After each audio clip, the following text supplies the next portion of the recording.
Happy Halloween and welcome to Explore Classroom, my friends. My name is Jennifer Bergen. I am so glad that you are joining us today. At National Geographic, we know that the power of exploration, wonder, and storytelling can change our world. And this Explore Classroom YouTube show connects students all around the world with our National Geographic explorers for a short lesson and time for your questions. Today, our explorer is Yossi Yovel. Yossi leads the Biosonar Lab at Tel Aviv University in Israel, where he studies bat biosonar. And he uses very special technology to lead many different kinds of experiments that help all of us better understand bats and echolocation. Today, he's going to share about some of his special discoveries with you and why he is so passionate about bats. But before we get into today's lesson, we've got to welcome so many friends who have registered today from across the world, Canada, and the United States. I'm going to do this fast. Ready? Welcome, Soaring Butterflies, Mangan, Tanishk, Lisa, our World Academy, Miss Arnone's grade 4s, Zoe, Bella, Staples, Mrs. Ansie's class, Mrs. Morgan's 3rd grade class, Agatha, Snow and Alaska Homeschool, Miss Riegel's class, Turner's Tigers, Forest Hills Global Elementary, Yona's 4th grade, Yonatan's Homeschool, 4 to 5B's Miss Armstrong, Al Sadiq, Alton Village, American School of The Hague, Annunciation Catholic Academy, Arrowhead, Bashaw, Bell Hall, Bertrand Spencer, Bethesda Elementary, City Kids, Conant Elementary, Eastwood, Eureka, Fairbanks, Flower Buff Intermediate, Forest Hills, Franklin, Garfield, Glen Ellen, Gold Hill, Guardian Angels, Salk Elementary, Kalispell, Keystone, Kitson Central, Lorenzo Manor, McPherson, Midtown, Miami Shores, Mountain Pine, NEMS, Our Lady of Mercy, Ovington School, Phillipsburg, Osceola, Pierre Elliott Trudeau, Riversdale Drive, Sacred Heart, St. Joseph, St. Luke, Sikowski, Sawtooth Mountain, Sheck Hillel, Shoals Community, Seibert, Southern Pine, Spring Hill Lake, St. Faustina, Strayhorn, T.A. Thompson, Tuel, Valley View, Vegas Verdes, Viola Desmond, Wabino Elementary, Westmore, William Ramsey, and York Haven Elementary School. Over 2,000 kids are registered, and we are so thrilled to have you and more here today. With that, let's get this Explorer Classroom started. It's time to turn it over to Yossi, and he's going to share all about understanding echolocation in bats. Take it away. Okay, thank you, Jennifer. I must say I'm a bit nervous speaking with so many children from all over the world. I'm probably more nervous than you kids. I'm talking to you from Israel, from Tel Aviv. It's actually evening here. And if I look up, it's becoming dark and the first bats are coming out in a few seconds. So let me share the screen with you. And I'll try to be very, very simple, but anything that you do not understand, you're welcome to ask me later on. So before I talk about echolocation, let me say a few words about bats. Who are bats? So bats are mammals, just like me and you, which means that they feed their pups milk, just like, like we humans do. But of course, they are very special mammals. And here are a few examples of some bats. They are flying mammals, the only mammals that can fly. They are mammals that use sound, echolocation, sonar. We will talk about this in a few minutes.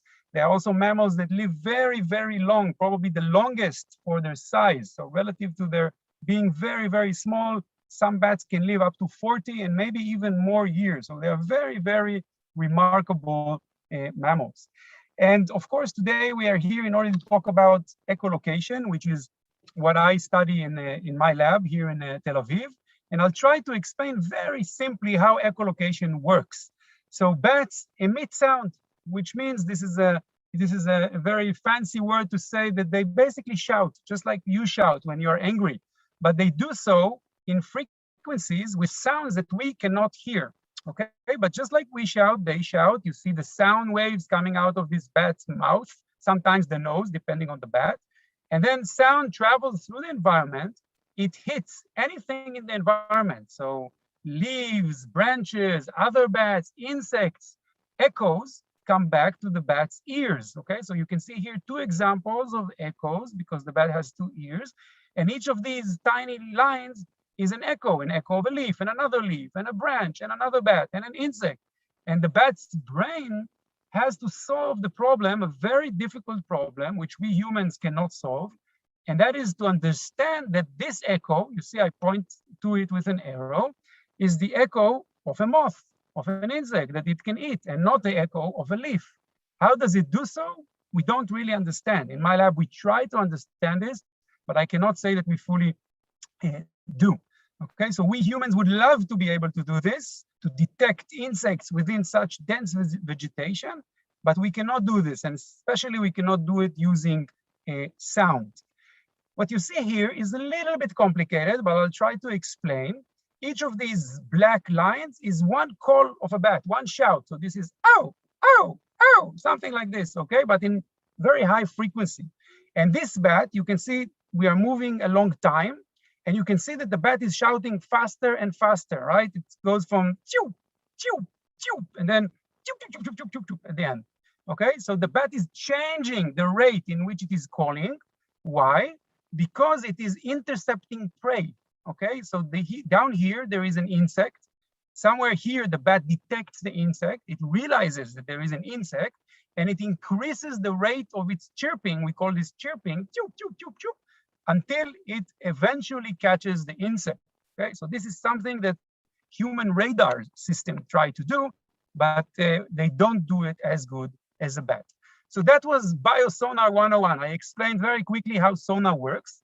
And we, in my lab, try to understand, not only to understand how it works, but also to mimic it, to build systems that perform like bats, okay? So when we do this, what we need to first, the bats can do, then we need to understand how they do it, and finally, we build machines that behave like bats, okay? So I will go through all three steps. The first step, as I said, we have to understand bats. How do we understand bats? We train them just like dogs. You know, if you have a dog at home or a cat or a chinchilla, whatever, or a fish, and you train it to do something, this is how we train bats. So I will show you now a movie. I hope the movie, I'm really hopeful that the movie will work because we're through Zoom. And you will see a bat sitting here, and this bat will hear something, okay? You will hear nothing because it's all in very high frequencies, and it will crawl. Okay, so the bat, here's the bat, very small animal, size of my hand, and it hears something and it crawls to the right side. Okay, it's the right side, and it's also the right opposite of wrong side. And because the bat makes the right decision, it receives reward. So using this method, we can train the bat, for example, to listen to an echo and to say, by crawling, to say, this is the echo of a tree, for example. Okay, so this is how we train bats in the labs, and how we can check what bats can do, just like you train your dog to sit.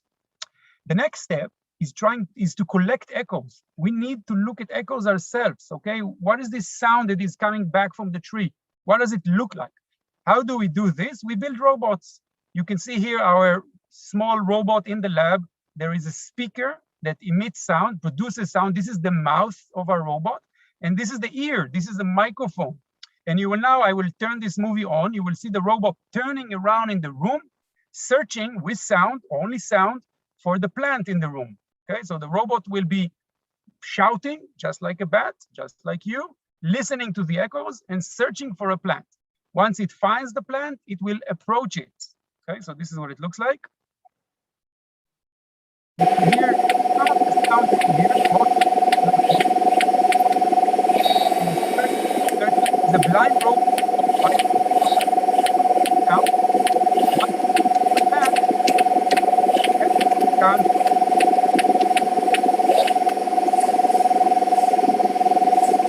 Now, what did this robot hear? I want to show you with colors what this robot was listening to. So these are echoes. These are pictures of sound, pictures of echoes. You can see up here, they are different plants. This is an apple tree. This is a spruce tree. This is a cornfield. And I will now play back the sound to you. Already with your eyes, you see that they are different. And now I will play back the sound of an apple tree. Hopefully you can hear it. And listen to the sound very carefully. Listen and see if you can hear an apple tree. This is an apple tree. And now I will put back a cornfield. This is a cornfield. I'm sure that if you could hear it, that the next time you encounter a cornfield, you will be able to recognize its sound, right? We heard something very different in the corn. It was like broken into segments, like chew, chew, chew. Okay, maybe I'll play it again and listen to it again. And we also see it in the image. We see this one and this one and this one. And you're probably asking yourself, what are these segments? Okay, and you probably know that corn in the field is planted in rows, right? We have the first row of corn and the second row of corn and the third row of corn. And this is exactly what we see. So the sound travels through the cornfield, and the bat or my system can see the first row of corn, the second I can see into the cornfield. We use this technology in order to build fully autonomous robots. So now I will show you a robot that navigates through the environment using sound only. Okay? Just like that robot that we saw in the lab, this is my bat robot. It has a mouth, microphone, ears in its front. In a second, we will wait for a second. It moves through the environment like a bat. So here's the mouth, here's the ears of my robot. And indeed, what we are doing right now is to build drones that can fly based on sound, just like bats do. The last thing I want to tell you is about our really new technology, which allows us to track bats outside, not only to record them, but actually to track them. So what you see here is a tiny sensor that we can put on a bat. By the way, this is the smallest bat and the smallest mammal on Earth. It's called the bumblebee bat, and it weighs 2 grams. And we take our sensor and we put it on other bats, larger bats, and we record. We record the position of the bat. We record the sound emitted by the bat. We record the heartbeat of the bat. We can record many, many things that the bats are doing, even when they are outside. So here, for example, I'm taking you to northern Mexico, not so far from where some of you might be right now. And we put these small sensors on these bats. This is the bat here. They're called Mexican fish-eating bats. They live on the islands and they fly out to the ocean and they forage, they eat fish. They search for fish. And you can see our GPS tells us exactly where the bat is. Okay, so I'm going to present a movie now that summarizes the bat's behavior. So there's the island, there's our bat leaving the island. This is many, many hours what you are watching right now, okay? This is sped up many times. This is a full night, so the bat can be flying for 8 hours, sometimes even more than that. And every time you see a red circle like this one, this means that the bat is eating fish. And every time that you see a white circle, like down here, this means that there are other bats nearby. And what we show in our experiment is the bats work as a group. Now you can see white circles, white circles. This means that there are many, many bats nearby, and they are searching for fish as a group. We call this method the bag of chips. Why? Because imagine that you are in some theater, you're watching a play or a movie, and it's dark, but somebody opens a bag of chips. You all immediately know there are chips over there, there is food over there. It's the same with the bats. When one bat finds food, everybody knows there are fish over there. Okay, so this is how they work, and you can see more and more bats leaving the island. There's something like 20,000 bats on this tiny island, and you can see them leaving and finding fish and eating them.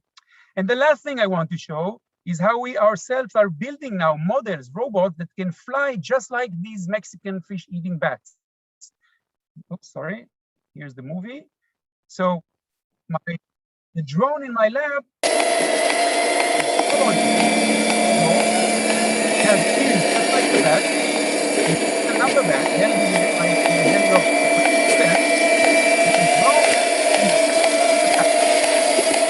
the mind like those Mexican fish-eating bats are doing. The last thing I have to say is thank you very much. This is Toda Rabba, thank you in Hebrew. And I have to thank you guys for listening, but not only. These are a lot of very important students in my lab since 10 that have been working in the lab in the past 10 years. And they come from many fields, biology, engineering, computer science, and they're the people who actually did everything that I described. So I just talk about it, but they actually do the work. That's it. Thank you very much. I'm ready for questions right now. Well, friends, you heard it from an expert we can trust. No need to be scared of the bat. Exactly. Well, for one of our last questions, I want to ask you, how can we be like you? How can we join your mission and learn more about bats? Mhm. First of all, I think, it's not only bats. There are a lot of interesting things to learn about animals and about ecology and about climate and about our world. And there's so much material out there today. It's so easy today. So of course, there's the internet where you can read and you can listen to lectures, and maybe you can approach researchers in universities near where you live. And there are also park authorities. So I know in the US it's called Fish and Wildlife. In Israel it's called the Park Authority, and they sometimes give lectures, and they can show you caves sometimes. So there are really a lot of opportunities these days to learn about bats or to learn about anything. And once you are 17, 16, 18, you're all welcome to write me and to visit my lab, and maybe also to do a PhD with me. Okay, let's just see a quick batty wave. Who wants to join Yossi in the lab one day and help work with bats? Whoa, look at all those hands out there. Well done, friends. Well, Teachers are also welcome. you hear that, teachers? You don't have to wait. You're already older than 18, maybe, just maybe. Yossi, thank you so much for joining us today. Thank you, Jennifer, and thank you, everybody. Have a happy Halloween, or whatever you wish for Halloween. It's happy Halloween. Scary Halloween.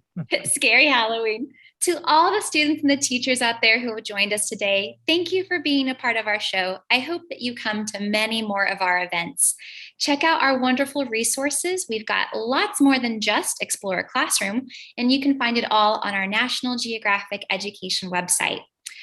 This time next week, same day, we'll be back here learning all about honeybees with explorer Melanie Kirby.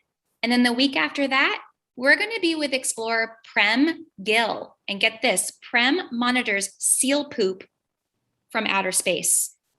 Yeah, digest that a bit. All right, so happy Halloween, everybody. I wish you a spooktacular and a safe weekend for all of those participating. And stay curious. Like Yossi said, go do some research, meet some local bat experts.